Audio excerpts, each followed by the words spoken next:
Here we are showing the difference between pouring XRD and EVA using some M&M packets.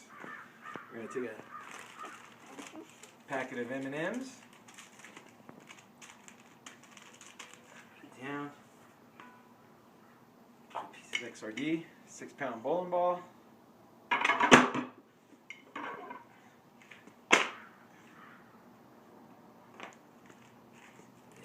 fared.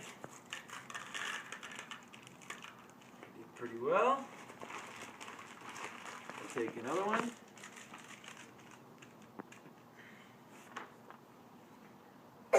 With using the EVA.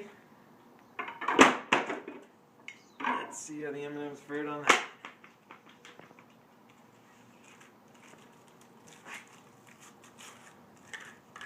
Oh, not too well.